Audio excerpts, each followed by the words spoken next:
Yahya Sinwar, ഹമാസിന്റെ തലവനായ Yahya സിൻവറിനെ Israel തീർത്തായുധം ഇന്ത്യക്ക് കിട്ടി. എന്താണത്? അത് യഹ്യ സിൻവർ എങ്ങനെയാണ് കൊല്ലപ്പെട്ടത്? അത് യഹ്യ സിൻവർ ആരാണെന്നുള്ളത് അറിയണമല്ലോ. അതായത് ഫലസ്തീനിലെ ഹമാസിന്റെ പരമോന്നത നേതാവ് ഇപ്പോഴത്തെ നിലവിലെ. അപ്പോൾ യഹ്യ സിൻവർ ഒരു ഒളിസങ്കേതത്തിൽ, ഒരു കെട്ടിടത്തിൽ ഉണ്ട് എന്നുള്ള സംശയത്തിൽ ഇസ്രായേൽ സേന ആ പ്രദേശത്ത് ബോംബാക്രമണം നടത്തി. അതിനുശേഷം ഒരു ഡ്രോൺ വഴി ഇങ്ങനെ തെരച്ചിൽ നടത്തുകയായിരുന്നു. തെരച്ചിൽ നടത്തുമ്പോൾ ഒരു കെട്ടിടത്തിനുള്ളിൽ പരിക്കേറ്റ നിലയിൽ ഒരാളെ കാണുന്നു. അത് ഡ്രോൺ വഴി തന്നെ അവർ ഷൂട്ട് ചെയ്യുന്നുണ്ട്. ഷൂട്ട് ചെയ്തിട്ട് ആ കാണുന്നയാൾ ആരാണെന്ന് അവർ ക്രോസ് ചെക്ക് ചെയ്തപ്പോൾ അവർക്കൊരു ഡൗട്ട് അടിച്ചു, ഇത് യഹ്യ സിൻവർ ആണ് എന്നൊരു തോന്നൽ. അപ്പോൾ ഇയാളാണെന്നുള്ളത് കൺഫേം ആയി. അപ്പോൾ ഈ ഡ്രോൺ പരമാവധി അയാളുടെ അടുത്തേക്ക് ചെല്ലുന്നത് നമുക്ക് ആ ദൃശ്യങ്ങൾ കണ്ടവർക്കത് മനസ്സിലാവും. അപ്പോൾ യഹ്യ സിൻവറിന് പന്തികേട് മനസ്സിലായി.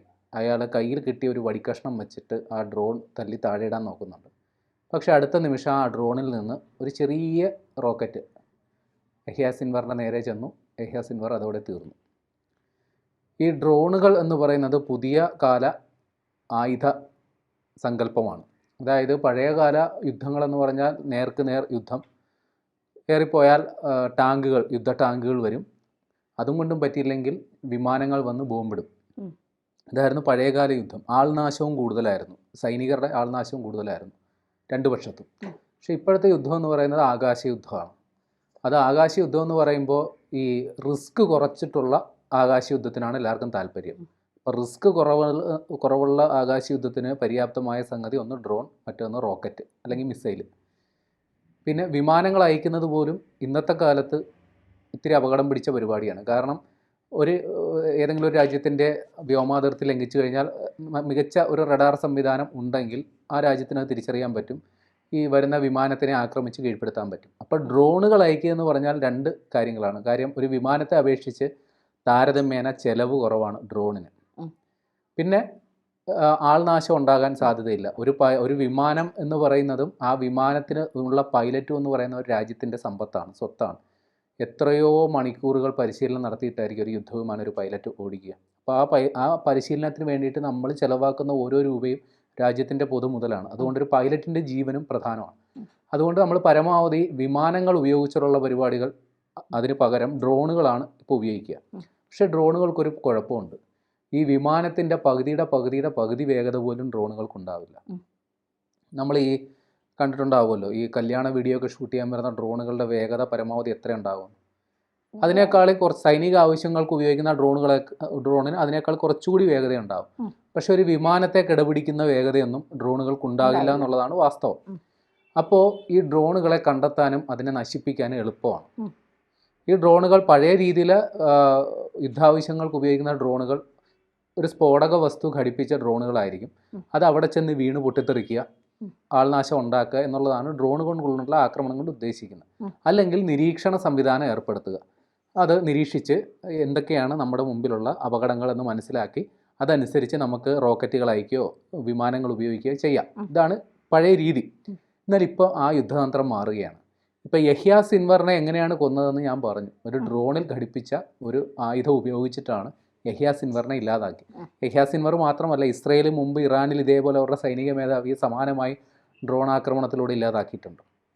അപ്പോൾ ഇത്തരത്തിൽ ഡ്രോണുകളിൽ റോക്കറ്റ് ഘടിപ്പിച്ച്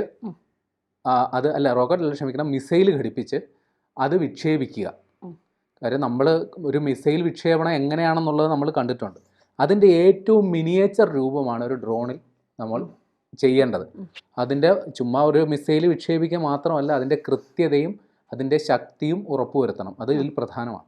ഇപ്പോൾ DRDO, ഇന്ത്യയുടെ ഡിഫൻസ് റിസർച്ച് ഡെവലപ്മെൻറ്റ് ഓർഗനൈസേഷൻ, ഈ ഇസ്രയേൽ അല്ലെങ്കിൽ മറ്റ് സമ്പന്ന ലോകരാഷ്ട്രങ്ങൾക്ക് മാത്രമുള്ള ഈ വിദ്യ അവരധികം ആർക്കും അങ്ങനെ പറഞ്ഞു കൊടുക്കാറില്ല. കൊടുക്കുന്നെങ്കിൽ തന്നെ വലിയ സാമ്പത്തിക ചെലവ് വേണ്ടി വരും. നമ്മൾ DRDO ഇതിന് വേണ്ടിയിട്ട് ഒരുപാട് ശ്രമങ്ങളൊക്കെ നടത്തി അവസാനം ഇപ്പോൾ ആ ശ്രമം ഫലപ്രദമായി അത് വിജയം കണ്ടു എന്നുള്ള വാർത്തകളാണ് ഇപ്പോൾ വരുന്നത്. അതായത് നമ്മുടെ ആന്ധ്രാപ്രദേശിലെ കുനൂറിൽ ഒരു പരീക്ഷണം നടത്തി. അതായത് ഒരു പറക്കുന്ന ഡ്രോണിൽ ഒരു മിസൈൽ ഘടിപ്പിച്ച് ആ മിസൈൽ കൃത്യമായി നമ്മൾ പരീക്ഷിച്ചു, അത് ലക്ഷ്യം ഭേദിച്ചു എന്നുള്ള വാർത്തകളാണ് വരുന്നത്. അതായത് പ്രിസിഷൻ ഗൈഡഡ് മിസൈൽ, അതായത് ഒരു ലക്ഷ്യം നിർണയിച്ചു കഴിഞ്ഞിട്ട് ആ ലക്ഷ്യത്തിലേക്ക് കൃത്യമായി മിസൈൽ അയക്കുക, അതിനെ ഇല്ലാണ്ടാക്കുക എന്നുള്ളതാണ്.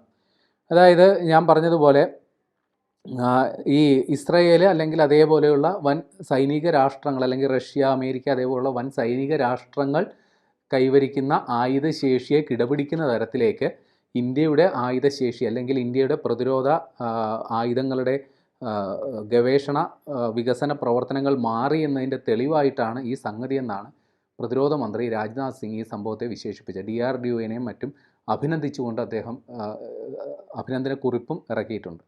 അപ്പോൾ ഇതുകൊണ്ട് ഉള്ള അതായത് നേരത്തെ ഈ ഒരു മിഷന് DRDO ഇട്ടിരിക്കുന്ന പേര് ULPGM എന്നുള്ളതാണ്. ULPGM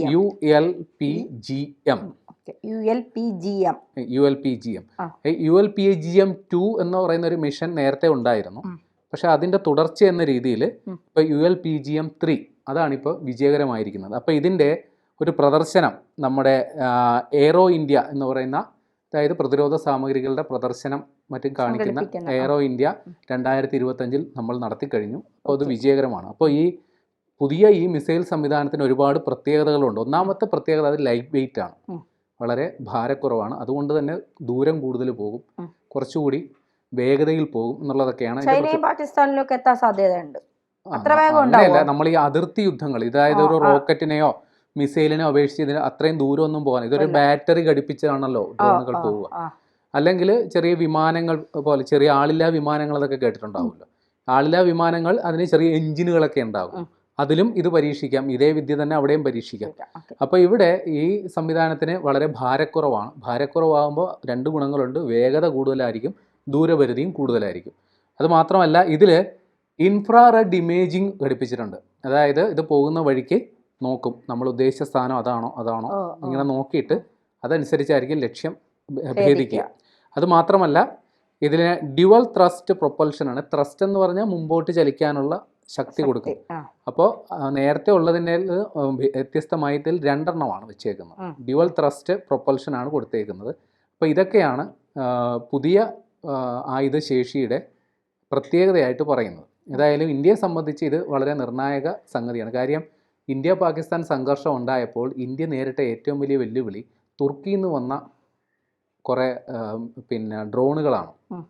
അതിൽ ഏറിയ പങ്കും സ്ഫോടക വസ്തുക്കൾ ഘടിപ്പിച്ചതായിരുന്നു, ചിലത് നിരീക്ഷണ ഡ്രോണുകളായിരുന്നു. നമുക്കതൊക്കെ വിജയകരമായി തടുക്കാൻ പറ്റി.